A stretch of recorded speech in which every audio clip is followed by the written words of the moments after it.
이 시간에는 요한복음 14장 7절부터 15절 말씀까지 읽었습니다.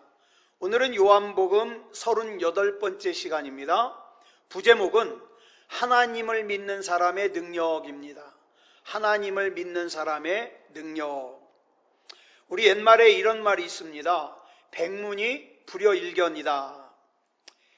귀로 100번 듣는 것보다 눈으로 한 번 보는 것이 더 낫다는 뜻입니다.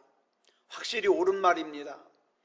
100번 듣는 것보다 한 번 보는 것이 더 구체적이고 정확하기 때문입니다. 그래서 요즘 교육도 단순히 말로만 설명하는 청각 교육을 벗어나서 보고 듣게 하는 시청각 교육을 지향하고 있습니다. 우리가 하나님을 아는 것도 그렇습니다. 아무리 앞에서 이창원 목사가 하나님은 우리를 사랑하시고 어떤 분이고 목이 터져라고 외쳐봤자 하나님을 만나지 못한 사람은 못 알아먹습니다. 그렇지만 제가 아무리 설명을 개떡같이 해도 하나님을 만난 사람은 끄덕끄덕거리죠.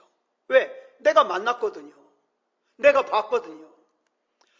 엊그저께 저희 아버지 때문에 저희 아버지 명지 성모병원에 모시고 와서 또 검사받는 날이라 모시러 가면서 저희 누님이랑 그런 얘기를 했어요.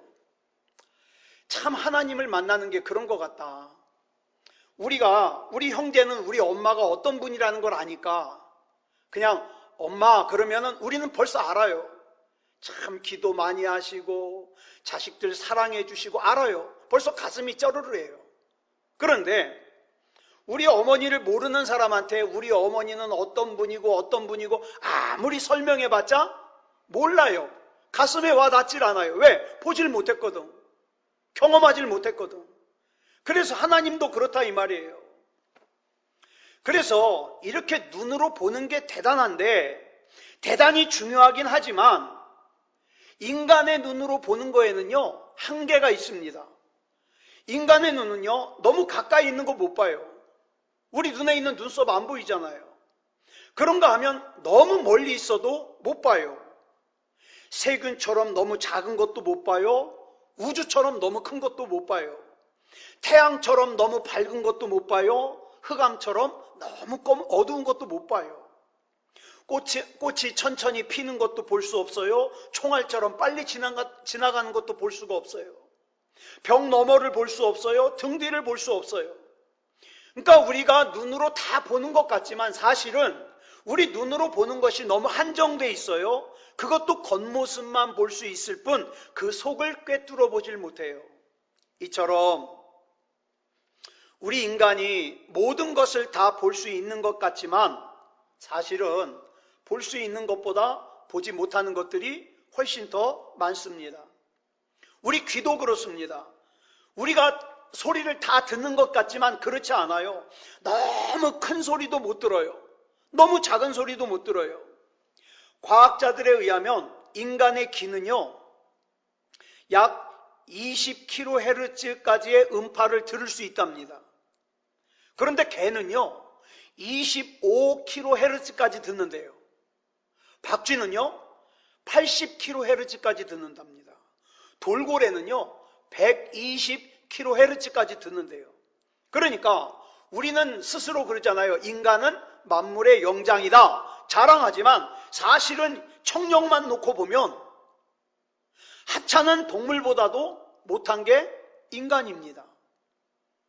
그래서 우리 인간이 매일매일 들으면서 보면서 살아가는 것 같지만 막상 진짜 중요한 것은 못 보고 진짜 중요한 것은 듣지 못할 때가 너무 많다는 거예요.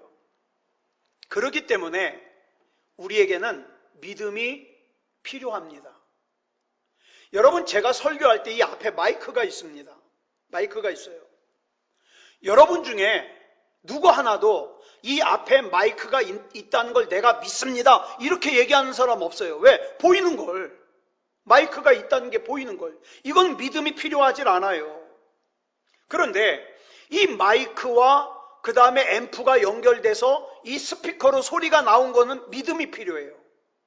왜? 선이 연결된 게 다 안 보이거든요.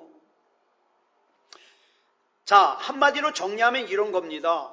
우리 두 눈으로 명확하게 볼 수 있는 실체에 대해서는 믿음이 필요가 없어요.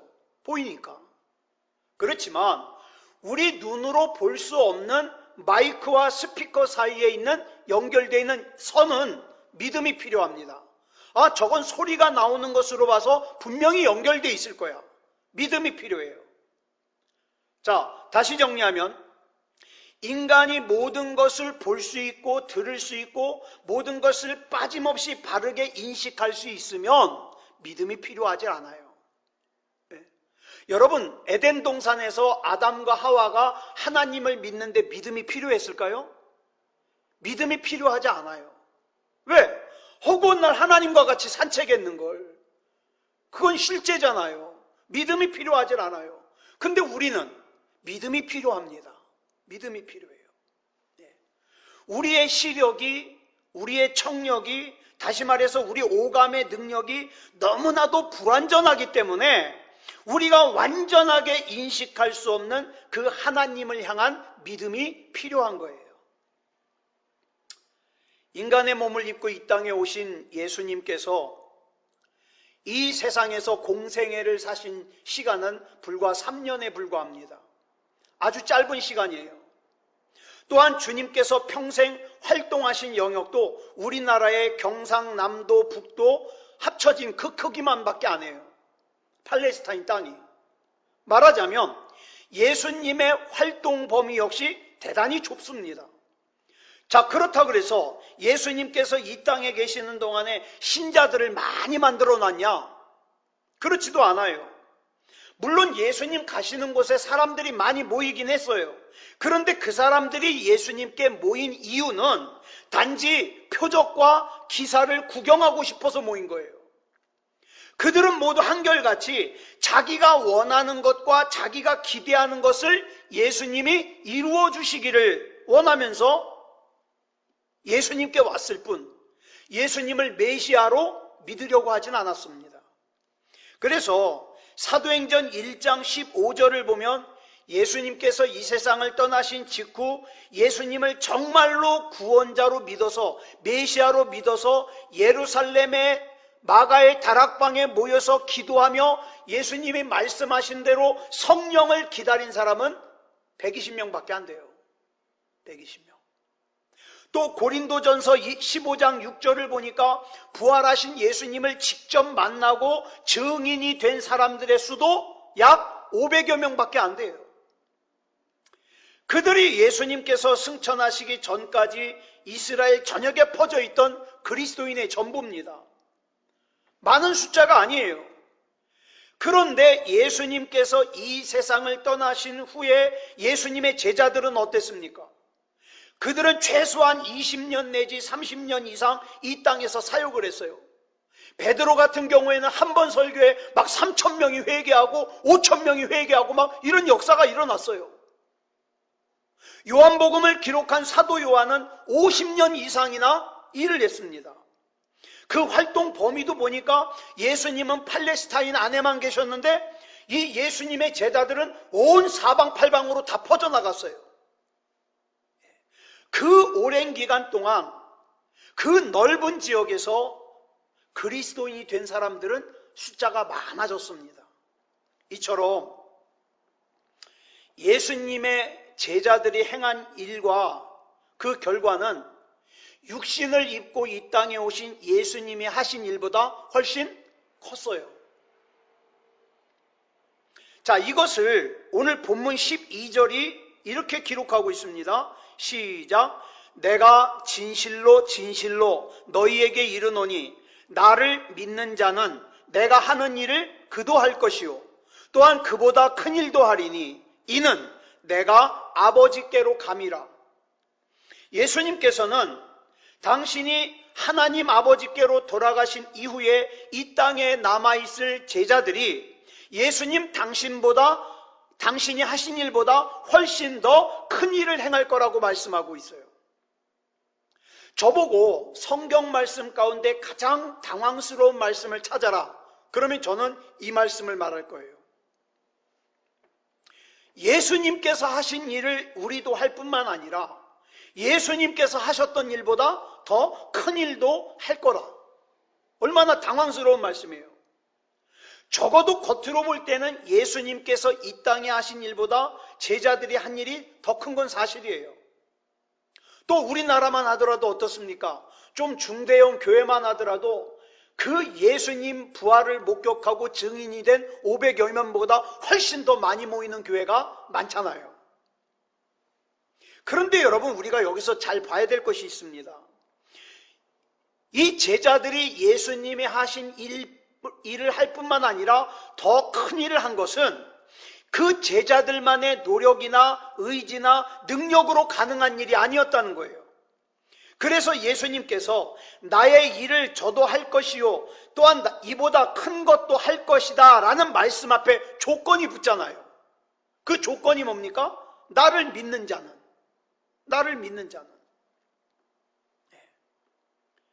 예수님을 믿는 자라야 예수님께서 하셨던 일을 할 수 있고 또 그보다 더 큰 일도 할 수 있을 거라 이 말이에요. 바꿔 말하면 예수님을 믿지 않는 자는 결코 할 수 없다는 뜻이에요. 그러나 누구든지 예수님을 믿기만 하면 예수님께서 이 땅에서 행하신 것과 똑같은 일은 물론이요 그보다 더 큰 일을 할 수 있다 이 말입니다. 이게 어떻게 가능하냐? 우리가 예수님을 믿을 때 이제는 육신이 아닌 영으로 우리와 함께 계시는 예수님께서 우리를 통해서 일하시기 때문에 그래요. 제자들은 분명히 예수님께서 3년 동안 이 땅 위에서 행하신 것보다 훨씬 큰 일을 했습니다. 그러나 사실은 그 일들은 제자들을 통해서 누가 한 일이에요? 영이신 예수님께서 하신 일입니다.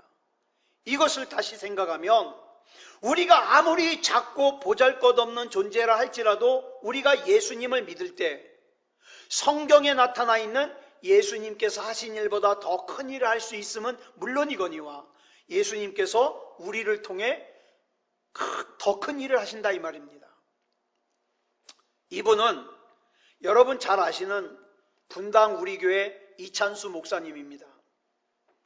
이 목사님의 나이가 올해 61살입니다. 이 이찬수 목사님의 아버지는 개척교회 목사님이셨습니다. 이 이찬수 목사님의 형제들이 기억하는 아버지는 등을 땅바닥에 대고 주무시는 걸 못 봤다는 거예요. 언제나 늘 엎드려가지고 이마를 손으로 받치고서 기도하다 주무시다 해서 늘 아침에 보면 아버지 이마박에는 손자국이 나 있었답니다. 그러던 중에 교회에 아주 어려운 문제가 생겨서 이 이찬수 목사님의 아버지는 교회에 어려운 문제만 생기면 짐 싸들고 기도원으로 들어가요. 그래서 40일 금식 기도를 하십니다. 그런데 이때는 문제가 좀 더 심각한 문제였던 것 같아요. 그래서 다른 때는 기도원에 가서 40일 금식 기도할 때 그래도 물을 드시면서 기도하셨는데 이때에는 물조차 드시지 않으면서 기도하다가 14일째 되는 날 지병이 악화돼서 기도하다 돌아가셨습니다. 그 자체로 보면 참 초라한 죽음이죠. 이 고생만 하다 돌아가신 아버지의 죽음 앞에서 이찬수 목사님은 예수님께 실망했습니다. 마치 예수님께서 실패하신 것처럼 여겨지는 거예요. 하나님이 무능력한 것처럼 여겨지는 거예요. 우리 아버지가 무슨 잘못을 했다고?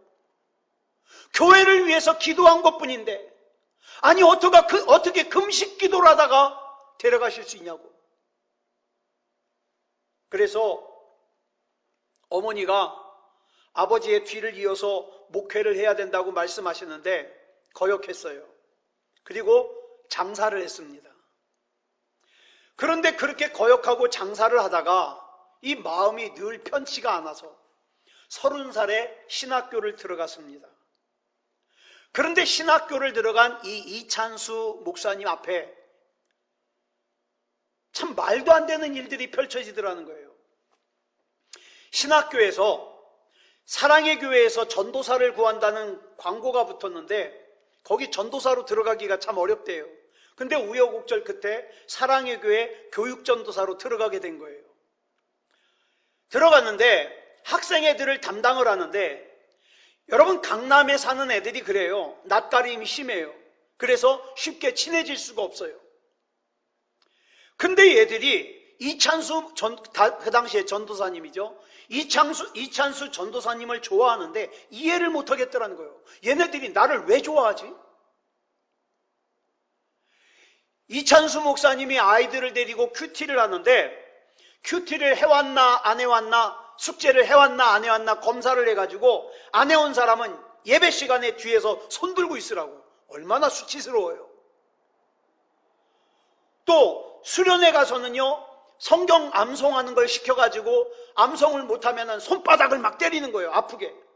근데 이상한 것이 그 삐지기 잘하는 강남 학생들인데 맞으면서도 웃고 상처를 받지 않는 거예요.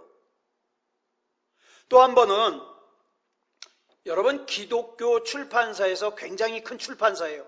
규장 출판사에서 책을 내자 그래서 중고등학교 교사들을 대상으로 하는 YY 부흥보고서라는 책을 썼어요. 근데 이 대상이 중고등부 교사이기 때문에 이 책이 많이 팔릴 리가 없잖아요. 대상이 중고등부 교사니까. 그래서 많이 팔릴 거라고 기대도 하지 않았는데, 나온 지 한 달 반 만에 기독교 출판된 책 중에서 가장 많이 팔리는 책이 된 거예요. 이찬수 목사님 그럽니다. 이거는 이상하다는 말밖에 할 수가 없대요. 그렇게 사랑의 교회에서 10년 동안 중고등부 아이들을 가르치는 사역을 하다가 2002년도에 이제 분당에서 개척을 하려고 하는데 아는 사람마다 다 반대를 하는 거예요. 그리고 교회 가서 교회를 구하려고 보러 가면 그 주변에 있는 목사님들이 와가지고 제발 딴 데 가서 하라고. 그래서 한 번은 계약했다가 목사님들이 와가지고 딴 데 가서 해라 그래가지고 계약금만 떼고 못 갔다는 거예요. 그러던 중에 분당에 있는 송림 중고등학교라는 학교에서 아무 이유가 없대요. 거기 아는 사람도 없대요. 근데 이상하게 연결이 돼가지고 거기에는요, 예배를 드릴 수 있는 편의시설이 다 돼 있어요. 의자도 다 돼 있죠. 음향시설도 다 돼 있죠. 다 돼 있어요. 그냥 가서 예배만 드리면 돼요. 좌석 규모가 800석이에요. 그런데 거기 와서 예배를 드리는 걸로 연결이 돼가지고 30명이 거기 가서 첫 예배를 드렸다는 거예요. 이게 분당 우리 교회의 첫 예배예요. 그래가지고 1년 뒤에는 성도가 1600명이 됐고요. 5년이 지났을 때는 6000명이 됐고, 그로부터 또 14년이 지나서 오늘날 분당 우리 교회가 된 거죠. 지금 분당 우리 교회가 얼마나 잘 됐냐 이 얘기를 하는 것이 아니라, 여러분 보시는 바와 같이 이찬수 목사님이 특별히 잘생긴 외모도 아니에요. 이분보다 잘생긴 목사님들 많아요. 외모가 잘생긴 것도 아니에요. 목소리가 좋은 것도 아니에요. 예? 막 거칠고 좀 재지는 목소리예요. 또 특별한 능력이 있는 것도 아니에요. 뭐 이분이 은사가 막 특별하고 그런 분도 아니에요. 설교를 하려면 사투리 억양이 진하게 배어 나옵니다. 그런데 어떻게 이런 일이 일어날 수 있냐는 거예요. 이찬수 목사님 설교를 듣는데 이런 말씀을 하십니다. 아버지가 금식 기도를 하다가 14일 만에 비참하게 돌아가셨을 당시에는 하나님도 실패했다고 생각됐는데, 하나님도 무기력하다고 생각됐는데, 결국 이찬수 목사님의 아버지가 심은 그 기도의 열매를 아들인 이찬수 목사님이 따먹고 있더라는 거예요. 이와 마찬가지로 예수님을 믿는 사람은 예수님께서 심으신 열매를 따먹을 수 있는데, 그 열매가 뭐냐? 예수님께서 하신 일을 나도 할 것이고, 예수님이 하신 일보다 더 큰 일을 내가 할 수 있다 이 말이에요. 자, 그렇다면 우린 여기서 질문 한번 해봐야 돼요. 나는 지금 누구의 기도의 열매를 따먹고 있는가? 내가 이른 새벽부터 밤 늦게까지 참으로 힘쓰고 애쓰고 사는데 이상하게 엉키네. 나를 위해서 기도의 씨를 심은 사람이 없는 거예요. 자, 그러면 나까지는 그렇다고 쳐요. 내 자식들을 위해서 누가 기도의 씨를 심겠습니까? 누가? 오늘 저와 여러분에게는, 저와 여러분도 지금 누군가가 심은 기도의 그 씨를 열매를 내가 거두고 있지만, 나 역시도 누군가가 거둬야 될 그 기도의 열매를 오늘 내가 심어야 되지 않겠습니까? 만약에 내가 지금 기도의 열매를 심지 않으면, 기도의 씨를 심지 않으면 내 자식도, 내 사랑하는 사람도 따먹을 기도의 열매가 없어지는 거예요.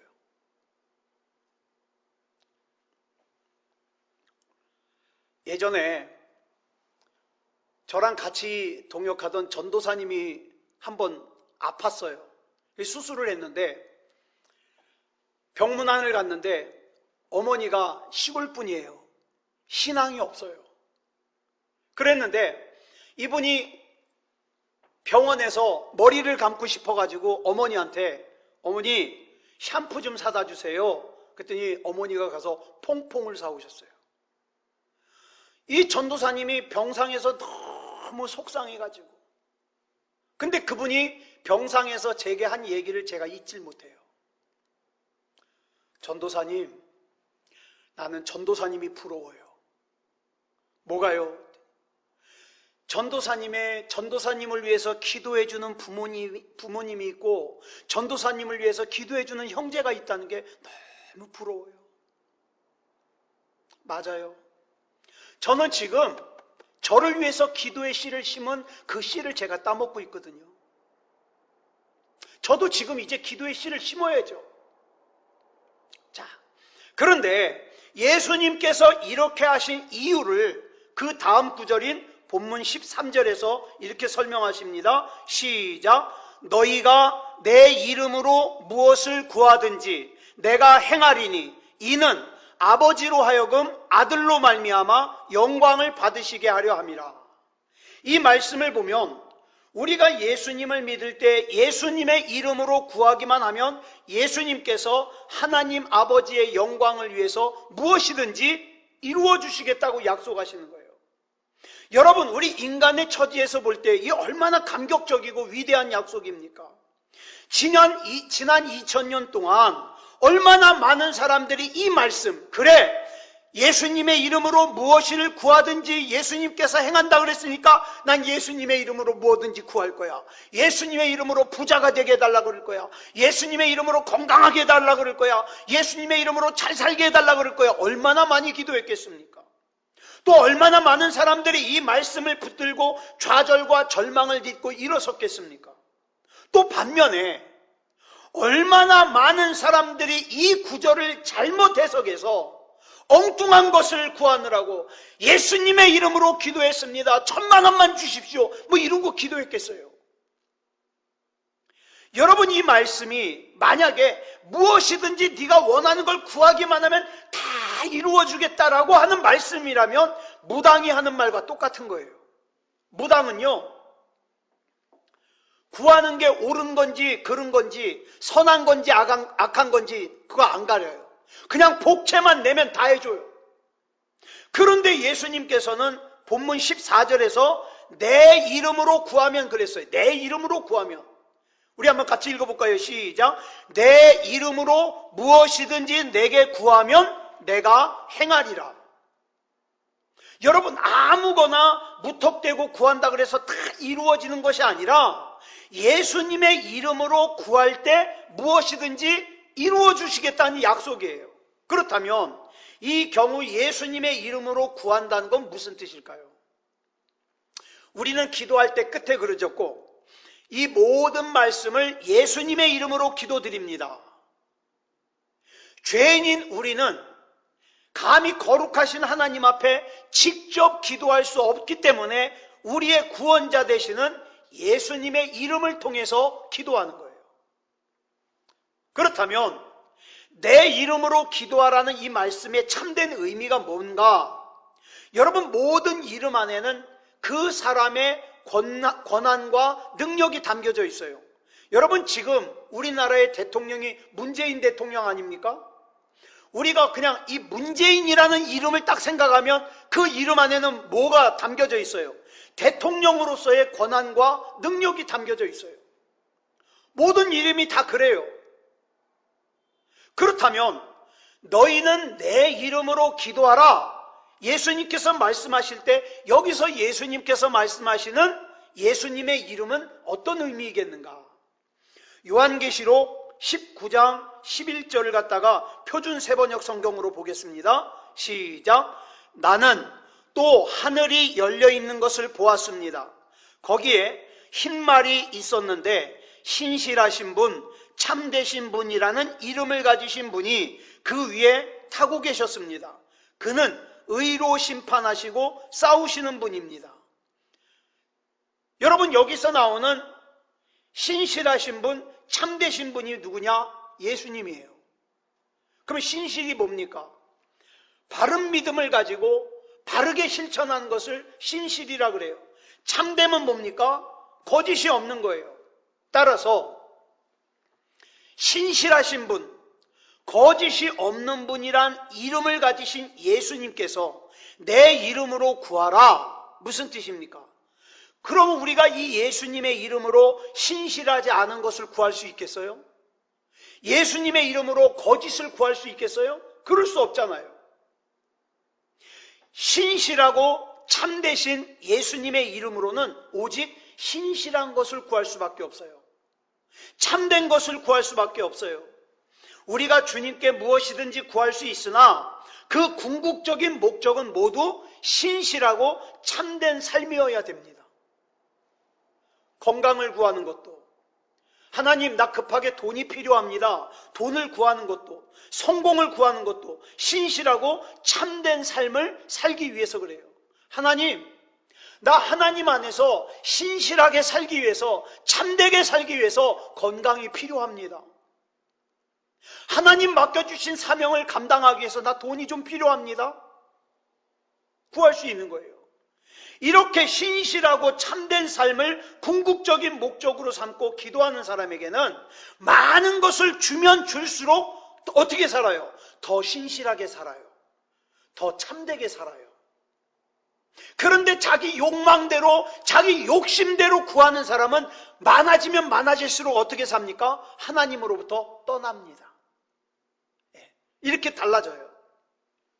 자, 그러면 본문 15절 보겠습니다. 시작. 너희가 나를 사랑하면 나의 계명을 지키리라. 여러분, 초대교회가 세워지고 나서 60여 년쯤 지나자 그리스도인들의 믿음이, 그리스도인들의 삶이 심각할 정도로 변질이 됐어요. 뭐 타락했다고도 할 수 있겠죠. 그래서 결국에는 사도행전에 나타난 믿음과 삶이 일치하는, 칭찬받는 그리스도인들을 찾아보기 힘들게 됐어요. 몇 년 만에? 약 60년 만에. 그러니 그 후로 2000년이 지난 오늘날 우리의 상황, 우리의 모습은 더 말할 것도 없습니다. 정말 참되고 신실한 그리스도인들을 찾아보기가 힘들어요. 구원받을 만한 믿음을 가진 사람을 찾아보기가 힘들어요. 왜? 다 자기 욕망대로, 자기 욕심대로, 자기 소견에 오른 대로 그러고 살거든요.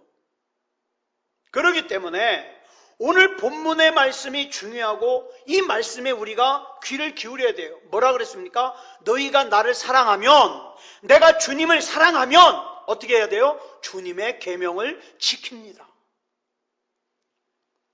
여러분, 뉴질랜드에 가면 크라이스트 처치라는 도시가 있답니다. 도시 이름이 크라이스트 처치예요. 그리스도 교회. 이 도시를 세운 사람들이 얼마나 예수님을 사랑했으면 도시 이름이 그리스도의 교회겠어요. 그리고 이 도시에는요, 아름다운 성당이 있습니다.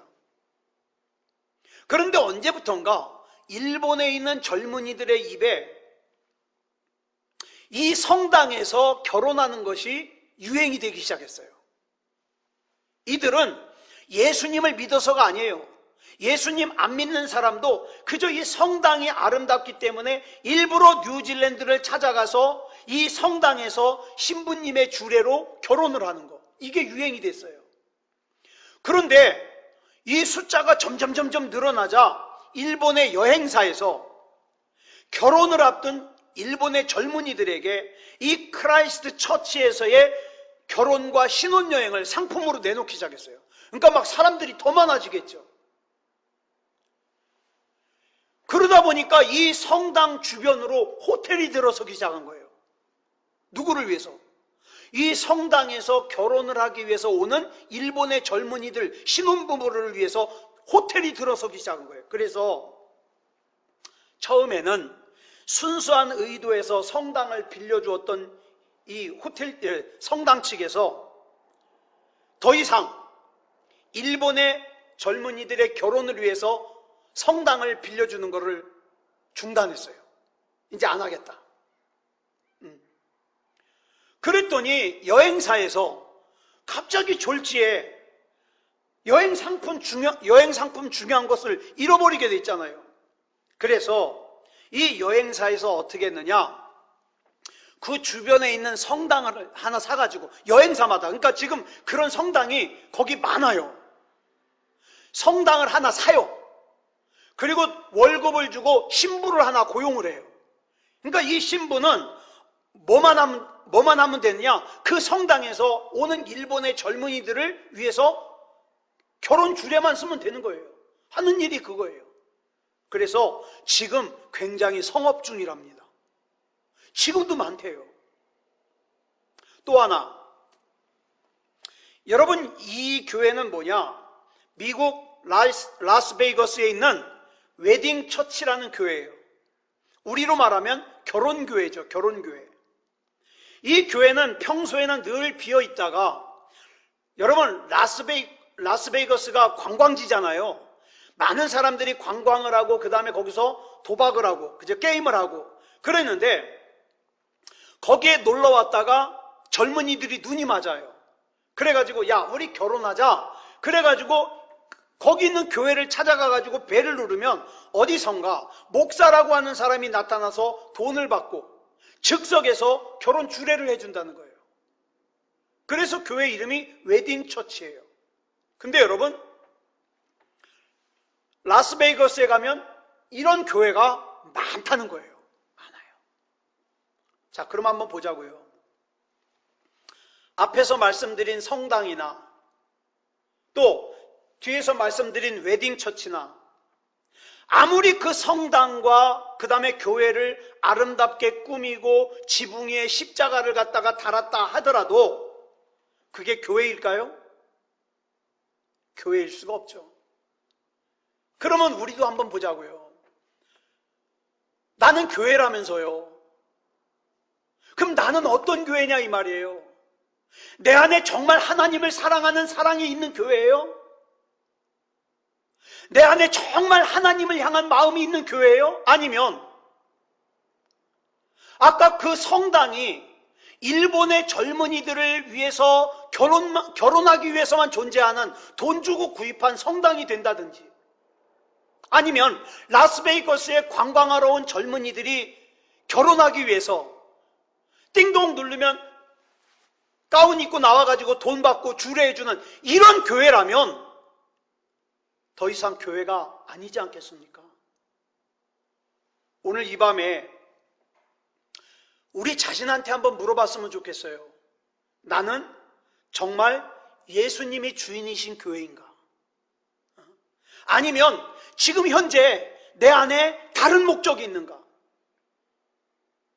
조금 전에 우리 이한희 권사님께 전화를 드렸더니 수요일날 검사 결과가 나왔는데 폐암이시랍니다. 폐암 초기.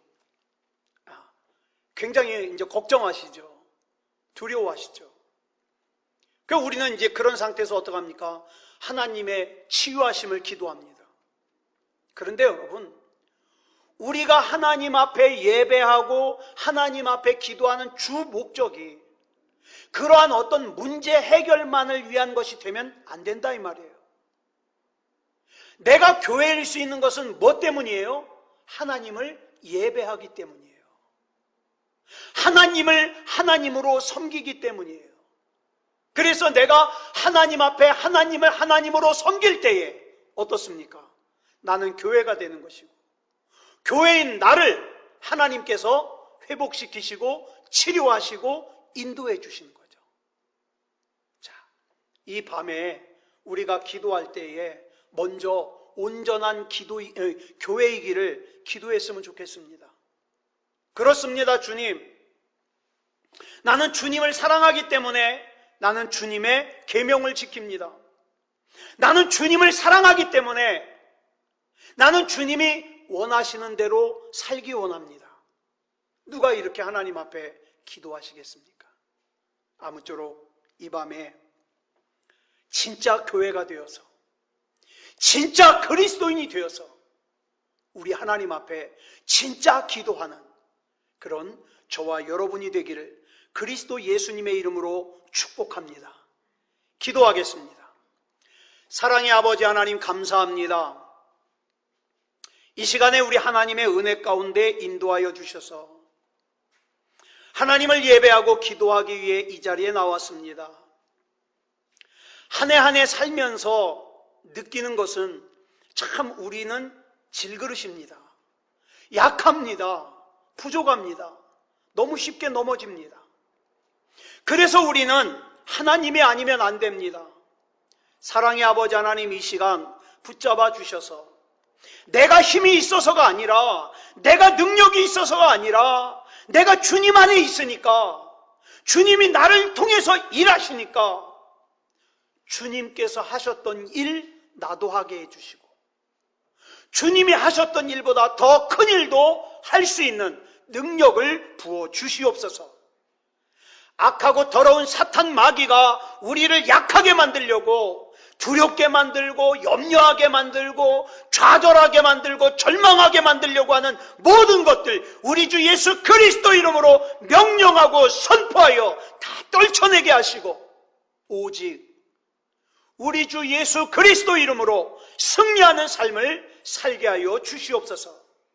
모든 것을 우리 주님 앞에 맡겨드리오며 그리스도 예수님의 이름으로 감사하며 기도드려 싸움나이다. 아멘.